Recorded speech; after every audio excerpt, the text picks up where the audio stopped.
Welcome to another episode of Digging Deeper. I'm here with our youth pastor, Anthony Hall. Made it. The return. You made it. If you continue to get invites to Digging Deeper, that means that evidently you're doing a good job or something like that. Well, I'm going on 3, so that's pretty decent, I guess, in 6 months. Yeah. So excited to have you here. This past week, I kicked off a brand new series called Fully Human, where we are taking the next few months to really dive into the humanity of Jesus, understand why it's significant that he was fully man along with being fully God, and what that means for us and our humanity. And so one of the things that I talked about this past Sunday was just my constant struggle with, I labeled myself being a borderline agnostic, which is not the best title probably for people to hear their pastor describe himself as, but more trying to give clarity to the journey I've been on, and struggling to say, how can we know God exists, and how do we know if he does exist, what he's like? And that's for me is where the humanity of Jesus is so significant. And I shared in there just, I had a youth pastor that was so pivotal in being patient with me, answering questions, walking through things with me as I struggled. And I just thought it'd be great to have you on today and just kind of talk about just the importance of having someone in your life that's going to walk with you through things. And I think that this notion of struggling to know who God is, how can you trust the Bible, all these types of questions that are out there, I think the next generation is wrestling with it hardcore. I mean, I think older people are too, but I think the next generation is too. So I'd love to hear just from you, how did what I talked about this past Sunday, did you connect with it and think, man, this is applicable to the environment that I'm in all the time with the students? Yeah, definitely. First of all, it was a great message. And that's the only reason you get to come back on. Keep saying that and you keep coming. That's why I say it. I'm just kidding. No, but it really was like, it was one that was, what I loved about it is I felt like it was almost attacking me from 3 different angles. Like it was like my own personal life, like my own spiritual life outside of just everything, outside of my spiritual life. And then through the lens of like the youth pastor. And what I loved about it is your transparency, first of all, like you being able to say that. I know you're saying like, maybe I could have said it differently, but I think that makes it all the more relatable in the room for people. And it kind of like immediately is like, maybe even some people who haven't had the opportunity to connect with you as much are like, oh, okay, he deals with things. Like it's not, he's not just perfect and, wakes up in the morning and God gives him a message for this next week. That about me, but But she has to. she has to. But when it comes to like the impact that your youth pastor made, that was the first thing that really stuck with me is I can think back to my early days following Jesus and some of the people in my life who were consistent, and not just like consistent in their love for me, but also in the way they pushed me and challenged me to explore scripture myself and try and find truth on my own. And it was like became like a safe place when I would have conversations with them where I could ask questions and they would give answers, but like being the good leaders they were, they could also they would reverse it and ask questions back to where I'm like, I think I should look this up. And then it helped me learn, how to read and how to learn. And so that was really cool. And the second thing that you talked about that I think is just huge within youth ministry is the message as a whole, the topic of the humanity of Jesus. And I think most teenagers struggle to find any sort of really connection between the life Jesus had because they're only looking at Jesus, the deity, and the God side of Jesus. And they think, well, I can't perform miracles like that. Or I don't understand how he has crowds around him all the time. And he's so confident when he teaches. and it's like, people don't understand that he struggled, he went through things. And so I think that as you were saying that, I was like kind of looking around, like, I hope some of the students are in the room right now hearing this too. Do you find that you get a lot of questions from students in terms of reliability of the Bible? How can you trust it? How can you really know that Jesus is, God's son? And also, like, do you get a lot of questions in that regard? Yeah, I think I would say shockingly, I don't get as many as I would have expected. Okay. I think more so with social media, not going on a rant, but like a lot of people are willing to project their theories and opinions. And so as consumers, teenagers are just on TikTok. They could get one video that says Jesus was something or other and then scroll up 2 more videos and they get another thing. And so it's not really, I find most of the time students don't come with questions. They come with like statements. So they almost start to like challenge whatever is taught or whatever is said by a small group leader or taught in the message by me or whoever's speaking, rather than ask a question about it, which at first kind of makes for like it's just an interesting interaction. It's one thing if someone asks you something, you immediately have room to kind of respond. But when they're making a statement, it's all about how are you going to respond now? Yeah. And so it doesn't happen as much as maybe I thought, but it is pretty common that people don't understand the humanity of Jesus. Like I said, that's a big thing is people say, well, I want to believe in Jesus, but I just don't think I relate. And that's where I'm like, you do. Yeah. 5 years, 6 years for you been following Jesus? 5 years. 5 years.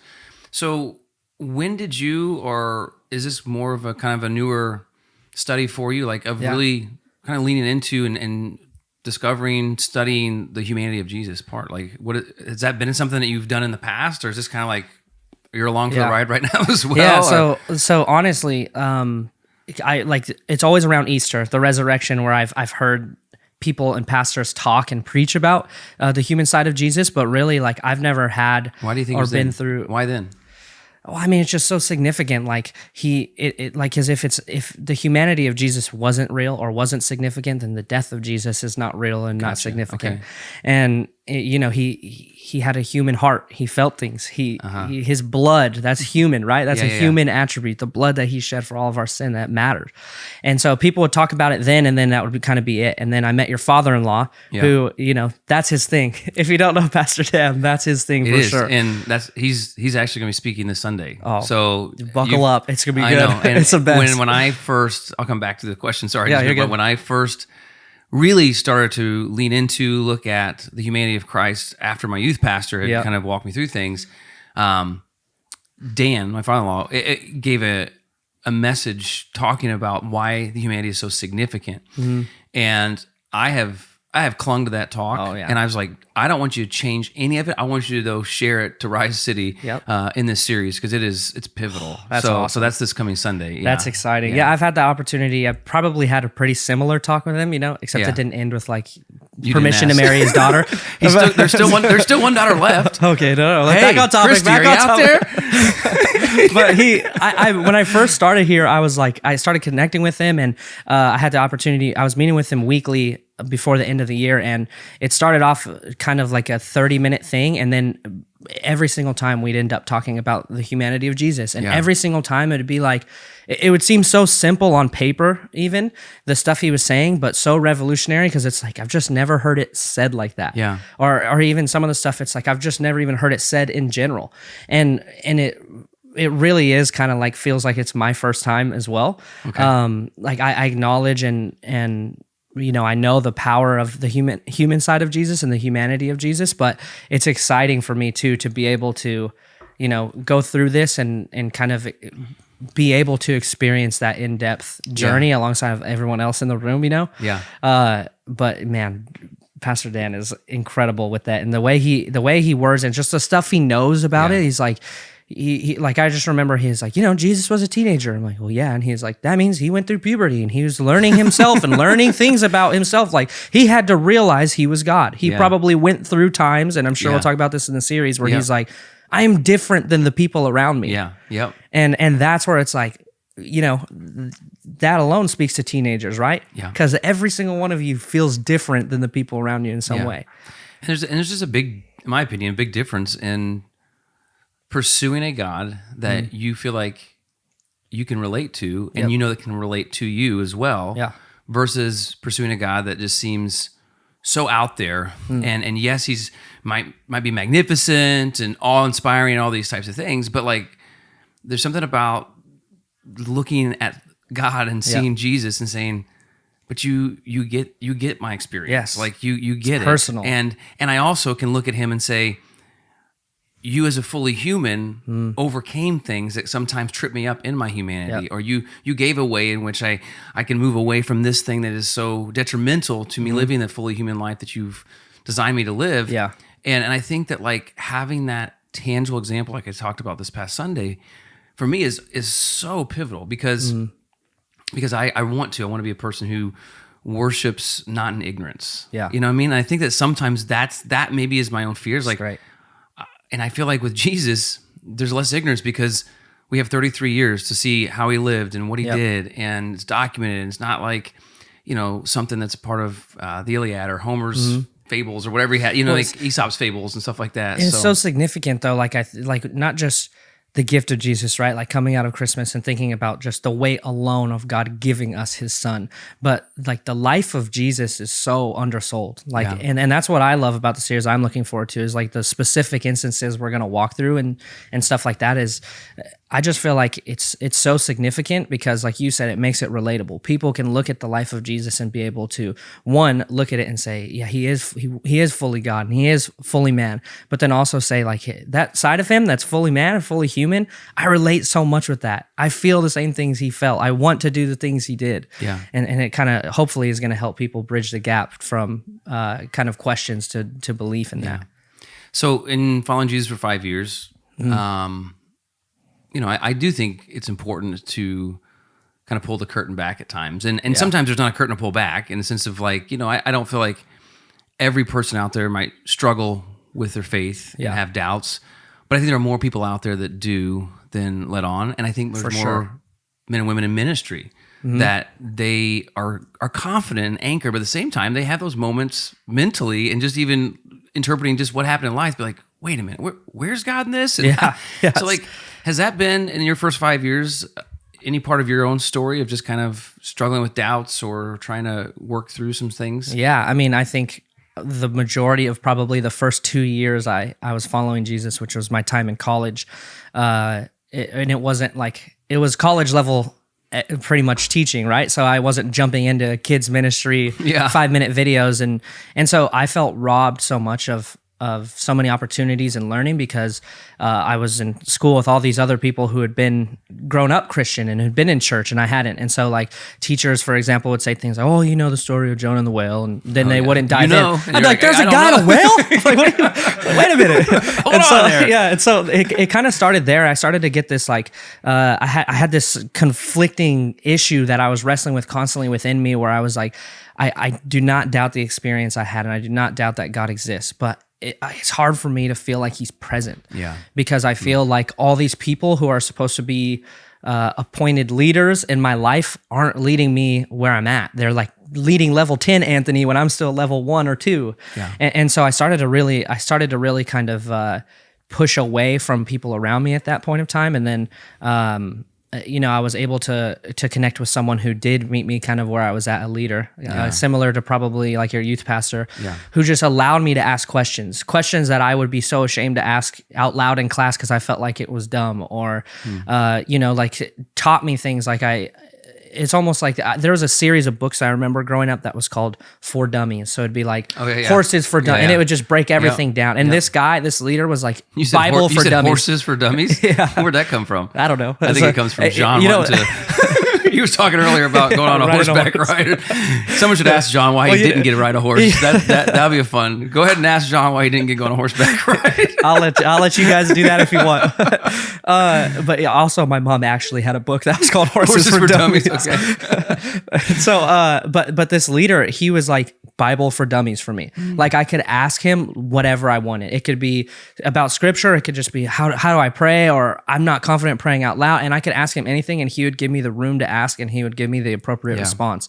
And so that really helped me pivot out of that. And then the second biggest spot I really wrestled with was when my grandpa was diagnosed with cancer. So I was graduating or about to graduate college, start of 2020, which we know is a fun year. It was a great year. One of the best years. And so January 2020 starts off with I was leaving class, get a call about my grandpa being diagnosed with cancer. And I had already lost two other family members to cancer, so it was like a personal thing. And I remember it being at such a high. Like I had made my way up in the program. I was getting along with staff. I felt like I was learning and holding my own. I was literally leaving, giving my first ever sermon from our like homiletics class. And so I was leaving and I was like, this is awesome. Like, this is great. And I get this call and I'm just like, God, why? Yeah. and I was started like blaming God instantly. Like, why are you allowing this to happen? Yeah. Why does the bad stuff have to happen as soon as things start going good? Like, do you not want me to feel good? Do you not want me to have things happen? And I just drove around Oklahoma City for like basically till my gas is empty and I had to call my mom to put money in my account. And I just kept driving around and I felt like that was the first time I had gone as a Christian to God broken, like fully broken, not just dealing with little issues, but I felt like legitimately, God, I need you right now. And I mean, from there on, it was the most tangible kind of presence that I've ever had with God. It was through conversation with people and through my own prayer time, I felt like a peace like I hadn't felt. So I've definitely wrestled with, kind of wrestled with faith myself. Yeah. But luckily I'm not in that spot really anymore. Now I have more so try to dive into deeper questions and stuff like that. But yeah, there's a couple things you said that I think are important to kind of just pinpoint. Especially for anyone listening, and maybe if they're listening and you work with teenagers or students or just everyday life, like it's so important to take in consideration where each person's at in their spiritual journey. Yes. And to try to do your best to somehow cater or customize your conversation to the level of understanding that the person's at. And I think for you to find somebody that was willing to say, okay, Anthony's not at level 10 right now, and at that point you probably didn't know what the word homiletics even meant. Yeah, no, right? no You clue. just threw out that word, and those listening are like, "What's homiletics?" It's the study of preaching. Study of preaching. But I think that like that's something I was so grateful for with Brian, my youth pastor, was like he recognized Brandon has all these questions. And he doesn't know all these Bible verses, first off. So I need to take time to show him these Bible verses. And these questions that he has, I can't get frustrated that he has questions, but instead, let me walk beside him through these questions and help him try to find some answers in the process. And I think sometimes people who are Christians for a long time forget that most people now in our culture, it's post-Christian, and so they don't have a Christian heritage, and so you can't just assume that they know that like this happened in the Bible and say things like but to really try to walk with people. And I think at Rise City, that's one of our values is journey minded. It's like, where are you at in the journey, and how can we then come beside you and encourage you to take the next step? And I think that both of us are kind of testaments to like that being so powerful. Definitely. And I hope that people watching or listening would be willing to say, okay, I should, especially if I'm a longtime Christian, I can maybe be more effective in my witness if I'm willing to like take time to walk beside someone, wade into the questions. What seems so elementary to me might be profound to that person, and so to meet them in that place. And it, honestly, it could be selfish when you say it, but when you walk alongside someone and they might be more towards the beginning of their walk with God. So something like you said might be so simple for you and so regular for you could be so profound for them.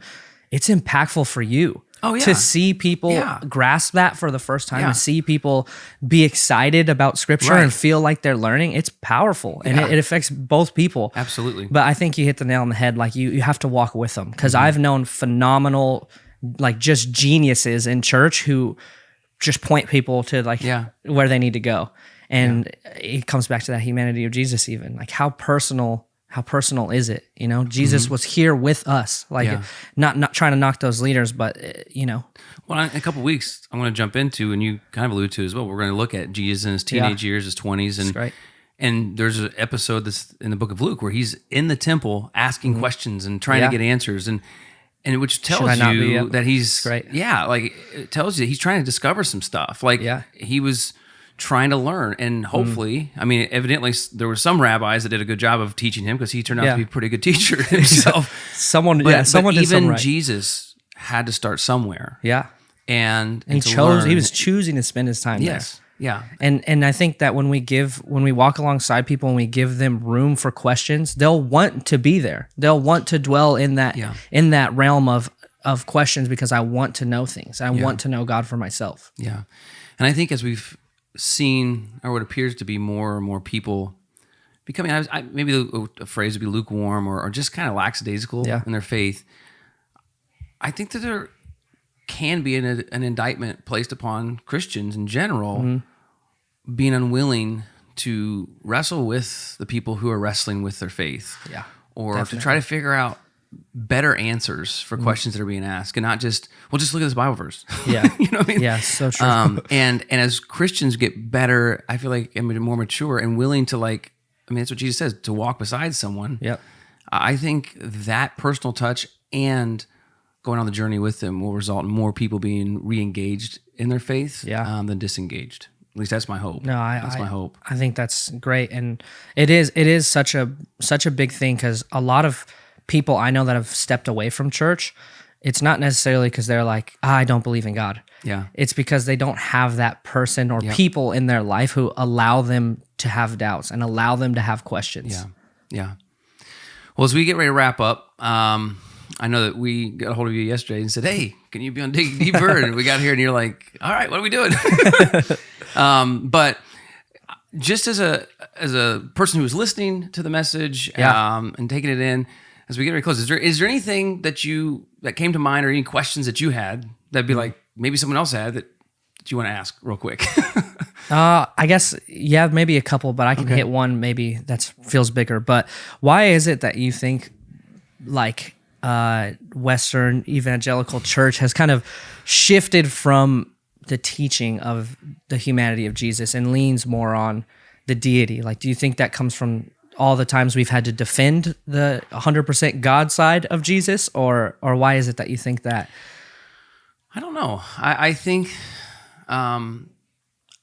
it's easy to gravitate there just because when you look at the life of Jesus and you start seeing miracles, healings, people having demons get cast out, those types of activities are not what we see in our everyday life. Yeah. And I think that most people are like, well, that was him being God. So, like, see, he was God in the flesh. And so it's just, we attribute things that he did in his humanity to his God side versus maybe considering, no, this was actually him fully expressing his human side. And this is why we need him, because he set an example. This is what he did, that what God desires from us if we weren't marked with our sin. Yeah. And so I think sometimes the activities of Jesus are interpreted in that direction.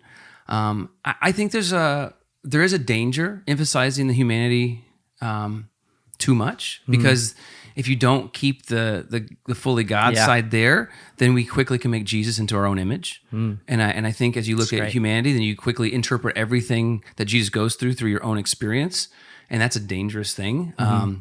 Because we are flawed, right, and sinful humans, and he's a sinless human. And so to project onto him a part of our humanity and say, oh, Jesus must have dealt with this, and Jesus must have this, like, you still have to remember he's fully God. And so I think that, like, if you just emphasize the humanity, it can be heresy if you're not careful. Definitely. So that's my guess, and that's why I think that we'll talk about both throughout this series to try to hold them in balance, because it's great. We need both. So I agree. And then the last thing, and I think you mentioned it Sunday, I know you mentioned it Sunday, but I think if there's listeners who weren't here and haven't heard the message yet, or it was exciting for me to look forward to the rest of the series, but what are you hoping at the end of this series people get out of the humanity of Jesus? I hope that they come to a place where they have just fallen in love with him in a way that is, like, real and authentic. And I hope that people come to a place at the end of this series where they also look at the areas of their life that they may have used their humanity as excuse versus an opportunity to actually live the life God's called. I think a lot of times, like, we say things like, I'm only human. Yeah.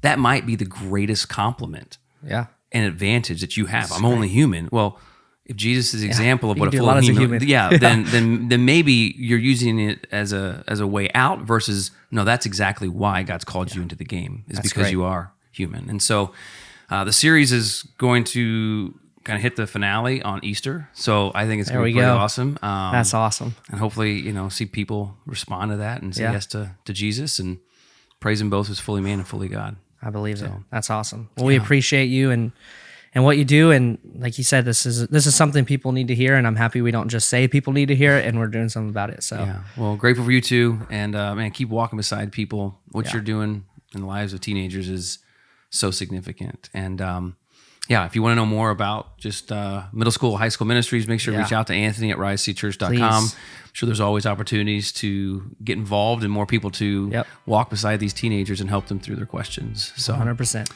So this coming week, as I mentioned, my father-in-law, Dr. Dan Spader, will be talking about the hypostatic union.